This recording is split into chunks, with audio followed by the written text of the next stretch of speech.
하나님의 말씀은 히브리서 13장 8절입니다.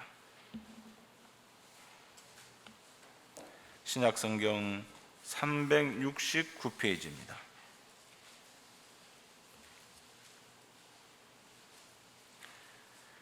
하나님의 말씀은 히브리서 13장 8절입니다.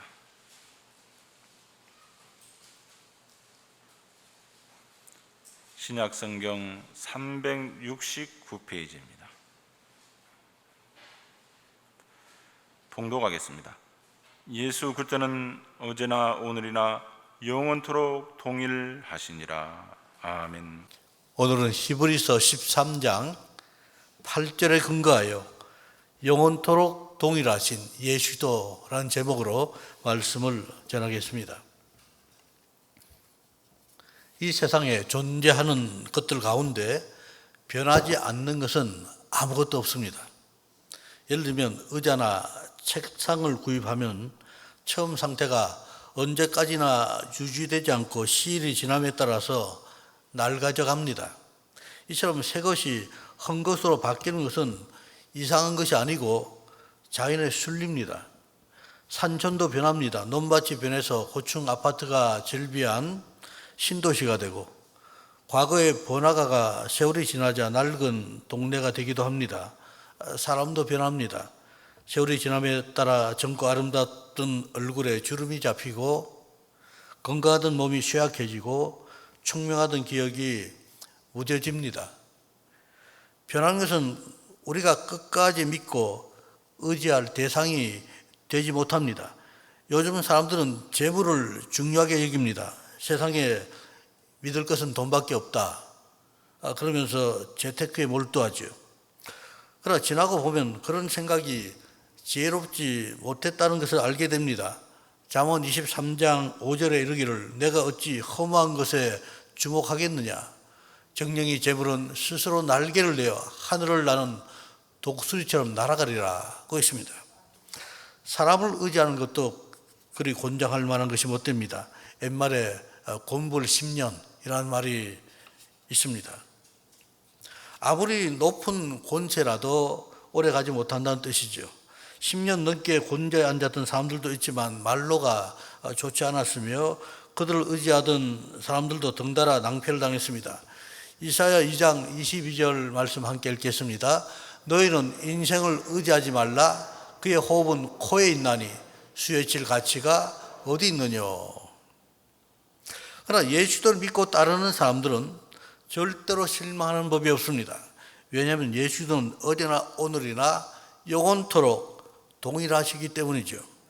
사도 요한은 복음을 전하다가 도미티안 황제에 의해 반보섬에 유배되어 지내던 중에 어느 주일에 환상 중에 예수 그리스도를 만나 뵈었습니다. 주님께서는 사도 요한에게 이렇게 말씀하셨습니다. 함께 봉독합시다. 나는 알파와 오메가라. 이제도 있고 전에도 있었고 장차 올 자요 전능한 자라. 아멘. 기독교가 생명의 도인 근거는 그리스도인들이 믿는 예수 그리스도께서 영원히 살아 계시기 때문입니다. 첫째로 예수들은 어제나 오늘이나 영원토록 우리의 구주가 되십니다. 우리가 예수를 믿는 것은 그가 온 인류의 죄를 대속하셨기 때문입니다. 인간의 모든 불행은 죄가 그 원인인데 죄의 문제를 해결하신 분은 예수도 한 분밖에 없습니다. 구원의 주체는 하나님이시며 구원은 하나님께서 세우신 방법에 의해서만 받을 수 있는데 하나님께서 정하신 구원의 길은 오직 예수 그리스도를 믿는 길밖에 없는 것입니다.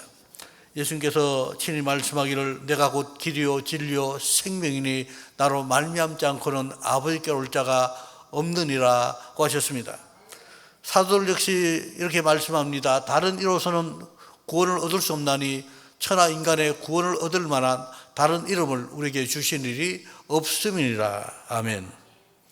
그러나 세인들은 이런 성경의 가르침을 싫어하며 기독교를 편협하다고 비난합니다. 그들은 말하기를 정상에 오르는 길은 단 하나만 있는 것이 아니고 동서남북 어디서든 오를 수 있지 않느냐. 어느 곳으로 오르든 간에 정상에 올라가면 될 것 아니냐라고 말합니다. 그러나 그것은 인간적인 생각에 불과하지요. 많은 사람이 인정한다고 굳세진 것이 아닙니다. 이 세상에는 많은 종교가 있으며 저마다 구원의 길이라고 주장합니다. 그러나 잠언 14장 12절에 이렇게 말씀합니다. 함께 봉독합니다. 어떤 길은 사람의 보기에 바르나 필경은 사망의 길이니라. 성경의 증거를 받으신 구세주는 예수도 한 분밖에 없으십니다. 예수도께서 유일하신 구세주신 근거는 그의 보혈이 우리의 모든 죄를 영원히 속죄했기 때문입니다. 구약시대에 이스라엘 백성은 개인적으로 속죄를 받으려면 양이나 염소와 같은 제물을 가지고 성막으로 제사장을 찾아가서 속죄 제사를 부탁했습니다.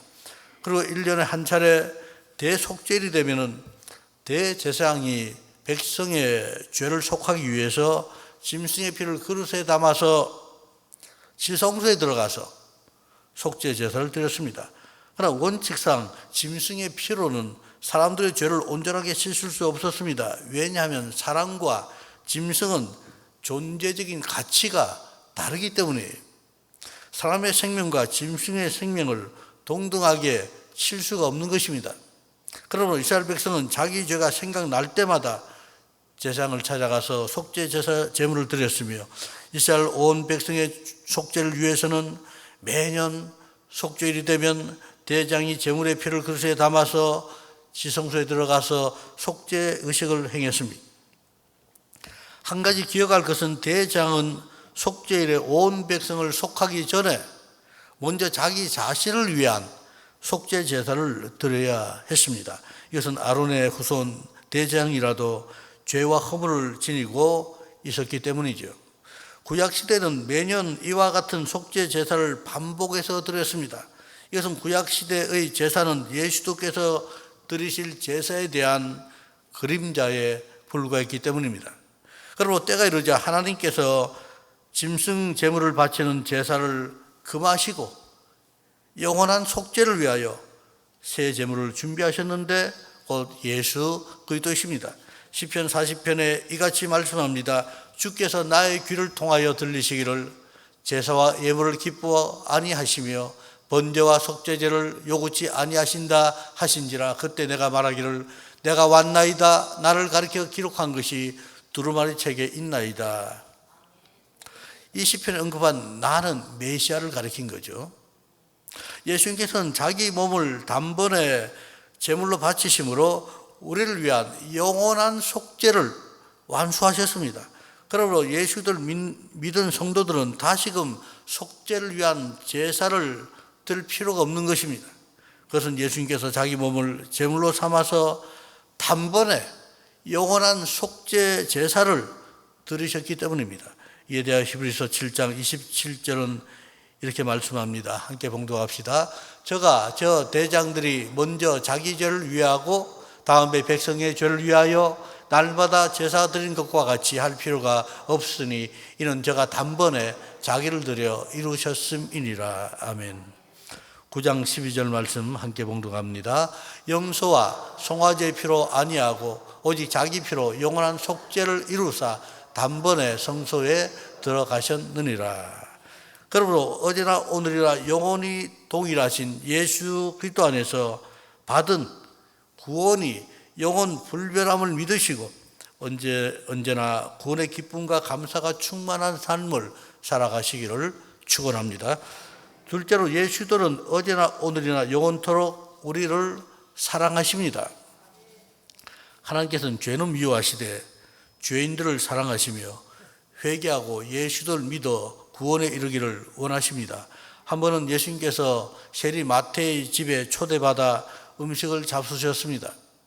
그때 바리새인들이 이를 보고 예수님의 제자들에게 말하기를 어찌하여 너희 선생은 세리와 죄인들과 함께 잡수시느냐고 했습니다. 예수님께서 들으시고 그들에게 이르시기를 건강한 자에게는 의원이 쓸데없고 병든 자에게라 쓸데있느니라. 내가 의인을 부르러 온 것이 아니요 죄인을 부르러 왔노라고 하셨습니다. 이로써 우리는 주님의 사랑과 긍휼이 얼마나 큰가를 알 수가 있습니다. 그리고 나는 지은 죄가 너무 많아서 예수를 믿지 못하겠습니다 라고 말하는 것은 합당하지 않습니다. 혹 보면 이제부터 노력해서 양심이 꺼리낌이 없는 사람이 되면은 그때 가서 예수를 믿겠습니다 라고 말하는 사람이 있습니다. 언뜻 들으면 매우 겸손해 보이지만 실은 교만한 마음에서 나온 말입니다. 그것은 자기의 공로로 구원을 받을 수 있다고 말하기 때문이죠. 누구를 막론하고 구원은 오직 예수 그리스도의 공로로 받습니다. 구원받는데 인간의 공로는 털어만치도 끼어들 수가 없습니다. 내가 다른 사람보다 죄가 많든지 적든지 남보다 양심적이든 그렇지 못하건 그런 것은 아무 소용도 닿지 않습니다. 죄가 많고 적은 것 때문이 아니라 인간은 타고난 죄성으로 인해서 날 때부터 지옥 갈 죄인으로 태어나는 것입니다. 날 때부터 지옥 갈 운명을 타고나는 거예요. 이 같은 죄인들을 구원하기 위하여 하나님의 독생자께서 사람으로 오셨습니다. 요한복음 1장 14절에 말씀이 육신이 되어 우리 가운데 거하심에 우리가 그 영광을 보니 아버지의 독생자의 영광이요 은혜와 진리가 충만하더라고 있습니다. 여기서 육신이 되신 말씀이 곧 하나님의 독생자이신 예수 그리스도이신 것입니다. 언젠가 큰 회사를 경영했던 사람이 은퇴하고 나서 호텔 식당에서 웨이터 노릇을 한다는 기사를 읽어본 적이 있습니다. 명색이 대기업 사장을 한 사람인데 음식을 나르는 일을 하다니 놀라웠습니다.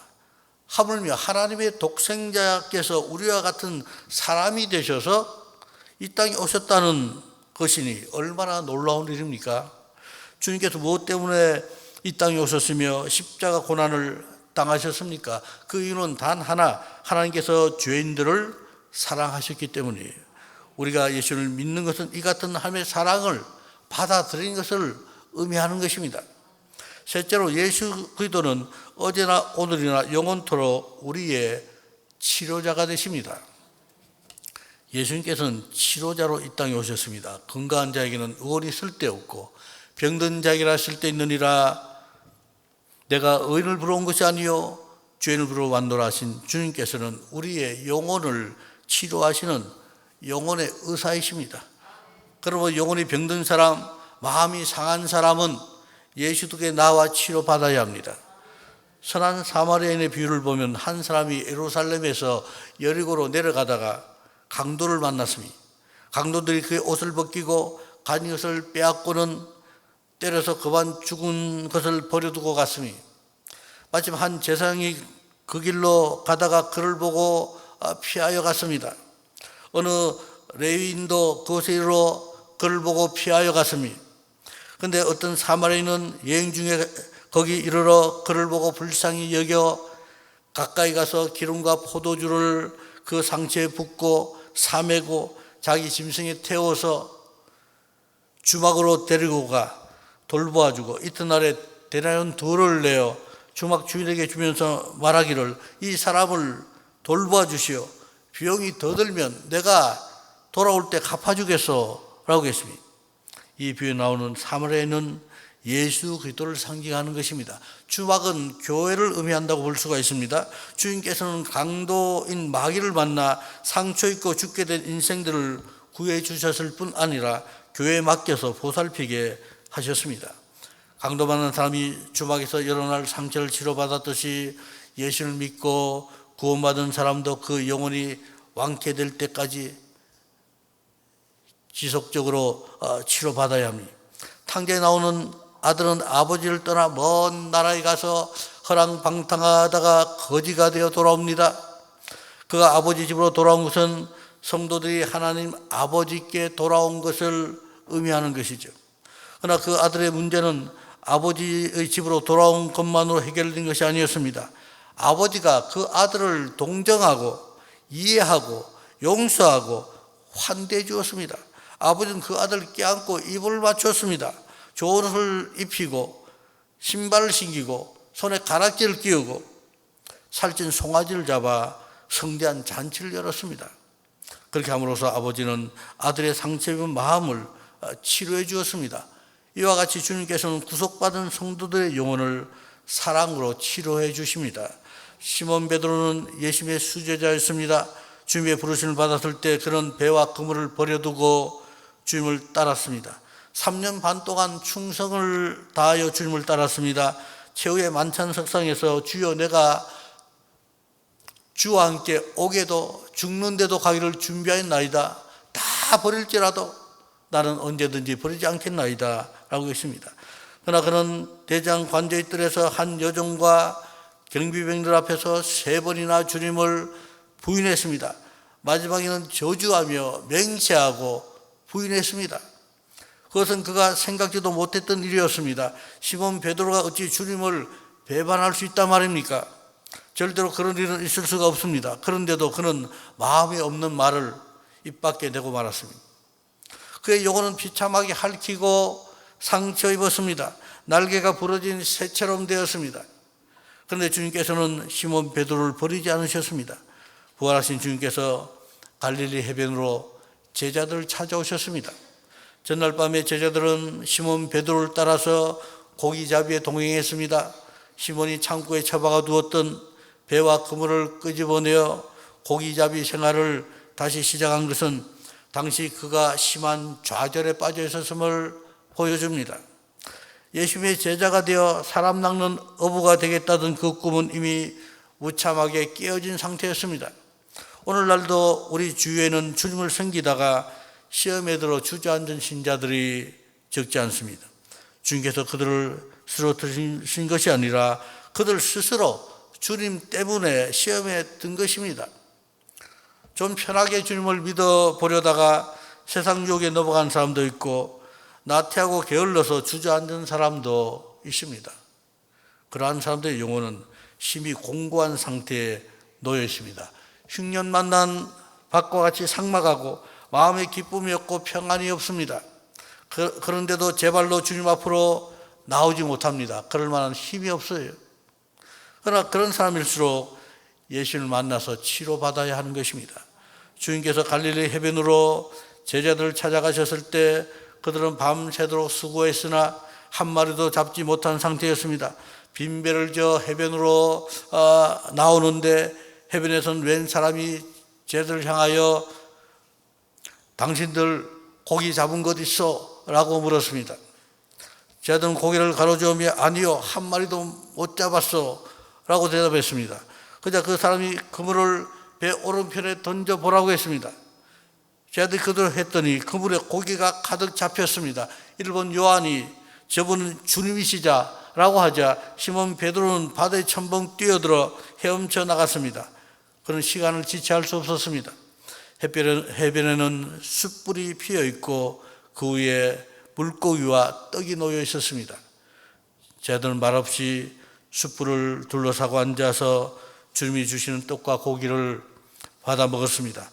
조반을 마치자 주님께서 시몬 베드로에게 물으셨습니다. 요한의 아들 시몬아, 내가 이 사람들보다 나를 더 사랑하느냐? 주여 그러하외다. 내가 주를 사랑하는 줄 주께서 아시나이다. 내 어린 양을 먹이라. 조금 후에 두 번째로 물으시기를 요한의 아들 시몬아, 내가 나를 사랑하느냐고 하셨습니다. 주여 그러하외다. 내가 주를 사랑하는 줄 주께서 아시나이다. 내 양을 치라고 하셨습니다.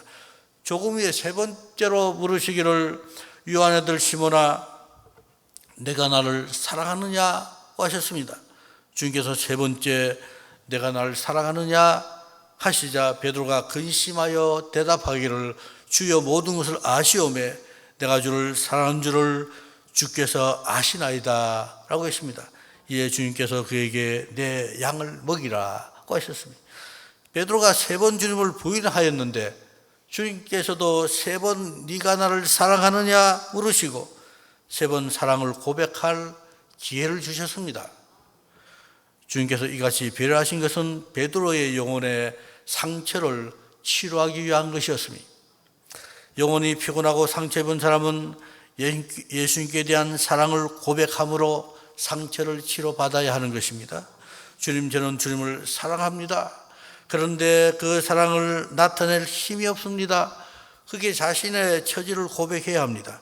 그래야 할 때 주님께서 우리의 사랑을 기꺼이 받아주시고 상처 입은 우리 영혼을 치료해 주십니다. 베드로는 그날 주님께 사랑을 고백함으로 영혼을 치료받은 이후 로마 황제 네로에 의해서 십자가에 거꾸로 달려 순교하기까지 초지일관하여 주님을 위하여 헌신했습니다. 어느 교회나 영혼의 치료가 필요한 사람들이 있습니다. 어린 신자일수록 작은 일에도 상처 입길 잘하고 오해하기도 잘합니다.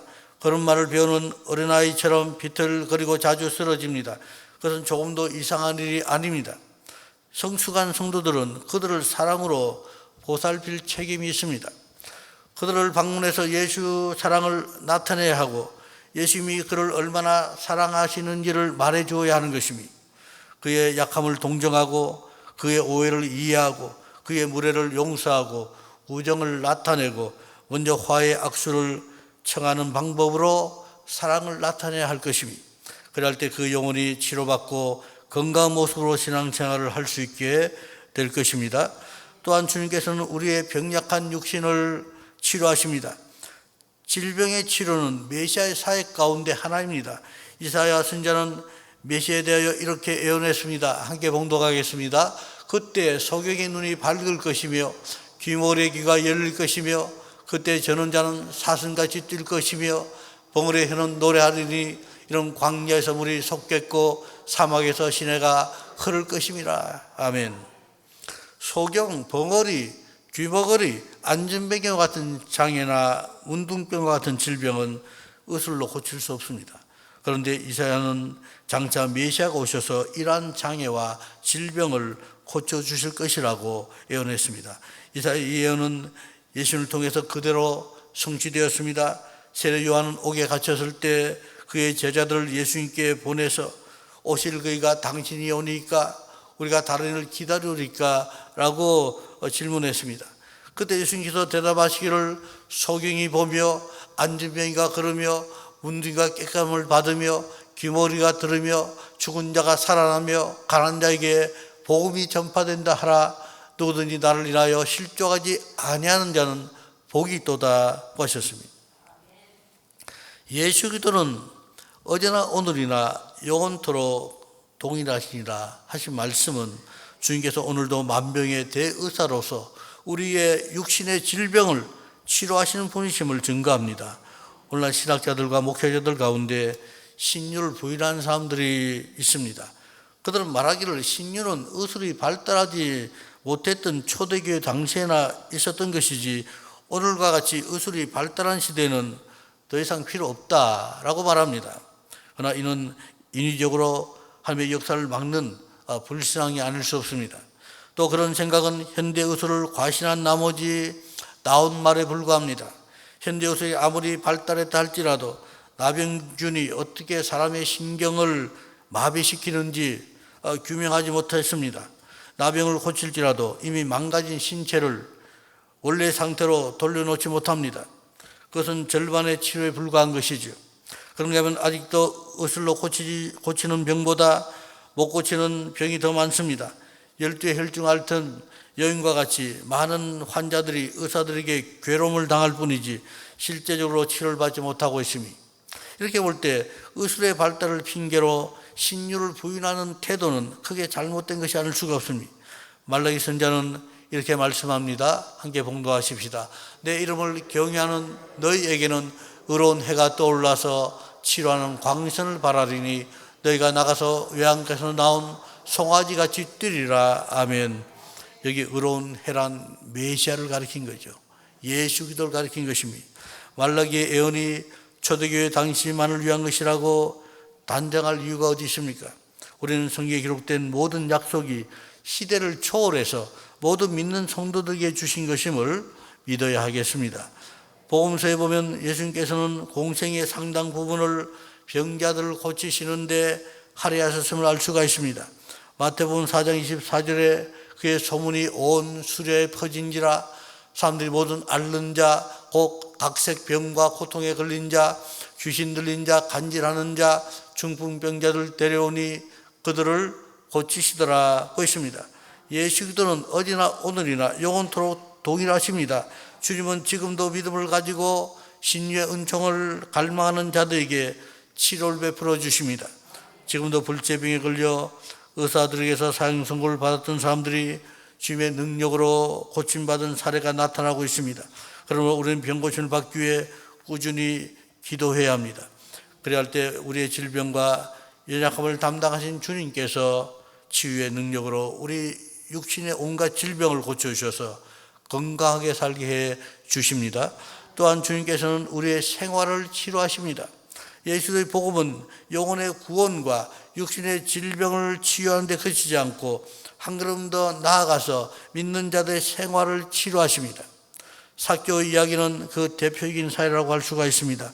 그 당시 유대사에서 죄인으로 손가락질 받던 자들 가운데 세리가 단연 으뜸이었으니 세리는 동족에게서 무거운 세금을 거두다가 그 일부는 로마 당국에 바치고 나머지는 자기들이 착복했기 때문에 백성의 미움을 샀습니다. 그런데 삭개오는 일반 세리가 아니라 세리장이었습니다. 그러니 그에게 부어지는 비난과 저주는 상상하고도 남음이 있을 것입니다. 그런 유대 사회에서 떵떵거리는 세도가요, 큰 부자였지만 동시에 가장 고독하고 비참한 사람이었습니다. 그러한 삭개오가 예수님을 대면할 기회를 만났습니다. 한 번은 예수님께서 여리고를 지나가시는데 이 소문이 삭개오의 귀에 들렸습니다. 그는 예수님이 어떤 사람인가 보고 싶어서 걸어 나왔습니다. 그렇지만 키가 작고 사람이 많아 볼 수 없자 예수님께서 지나가실 길가에 서 있는 뽕나무로 달려가서 그 위에 올라갔습니다. 아무리 동족의 비난을 받는 삭개오지만 명색이 여리고의 세리장이었으니 사회적인 체면이 있는데 그런 체밀고 뭐고 다 내던지고 오직 예수님을 보겠다는 일념으로 나무 위에 올라갔던 것입니다. 예수님께서 그의 간절한 마음을 아셨습니다. 그곳에 이르신 예수님께서 나무 위를 우러보시며 삭개오야 속히 내려오라. 내가 오늘날 너희 집에 유하여 하겠다고 하셨습니다. 삭개오가 급히 내려와 즐거워하며 주님을 자기 집으로 영접했습니다. 무사람이 보고 수군거리기를 저가 죄인의 집에 유하러 들어갔도다고 하였지만 주님께서는 그런 비난에 아랑곳하지 아니하셨습니다.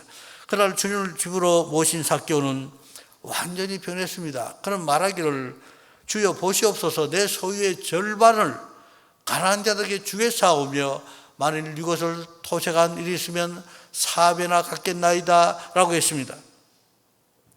예수님께서 이러시기를 오늘 구원이 이 집에 이르렀으니 이 사람도 아브라함의 자손이미로다. 인자 이것은 잃어버린 자를 찾아 구원하려 함이라고 하셨습니다. 이처럼 예수를 만난 사람은 그 생활에 변화가 일어나는 법입니다. 예수 믿는다고 하면서도 믿지 않던 시절과 조금도 다름없는 그런 삶을 살아간다면 그것은 너무나 이상한 일이 아닐 수가 없습니다. 막달라 마리아는 이전에 7 귀신이 들렸던 여인이었습니다. 그런데 예수님께서 그 귀신을 내쫓아 주시니 완전히 새 사람이 되어서 일평생 주님을 위해 살았습니다. 막달라 마리아는 부활하신 예수님을 맨 처음 뵙는 영광을 누렸습니다.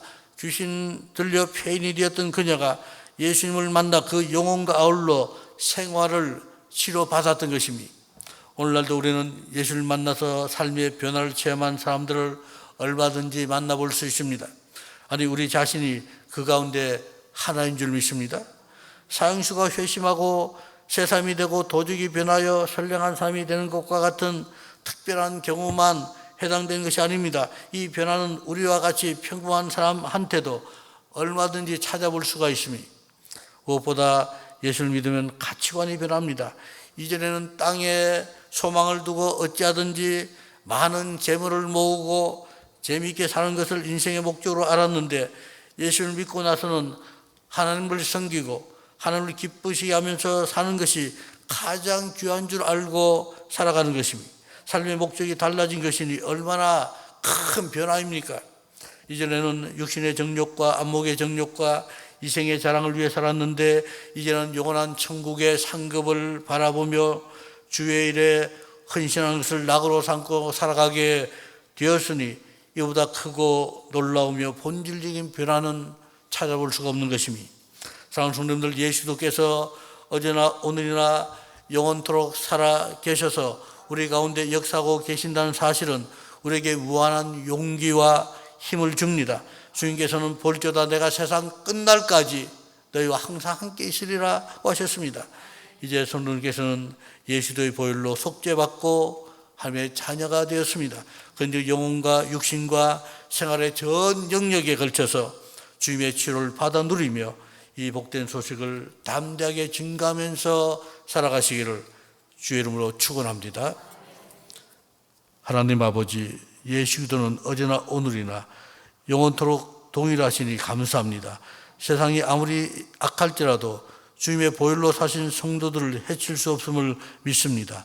이 세상 끝날까지 저희와 함께 하시며 강림하신 주님을 맞이하게 하여 주시옵소서. 지금은 경제를 등한히 할 수 없는 시대입니다. 하나님께서 성도님들의 경제생활을 보살펴 주셔서 물질 때문에 신앙의 손에 입지 않도록 붙들어 주시옵소서. 삶이 떡으로만 사는 것이 아니요 오직 하나님의 입에서 나오는 모든 말씀으로 산다는 사실을 마음에 새기고 먼저 하나님의 나라와 그 의를 구하는 성도님들 되게 하여 주시옵소서. 매일의 생활 속에서 하나님을 의지하고 자족하는 마음을 주옵시고 매사를 부정적인 시각이 아니라 긍정적인 믿음의 눈으로 보고 감사하게 하여 주옵소서. 주신이도 하나님이시요 취하신이도 하나님이신 것을 알아서 욥처럼 겸손히 하나님께 엎드리는 저희가 되게 하여 주옵소서. 예수도의 구원을 영과 혼과 몸과 생활 전반에 걸쳐 받아 누리게 하여 주시옵소서. 예수도 이름으로 기도드립니다. 아멘.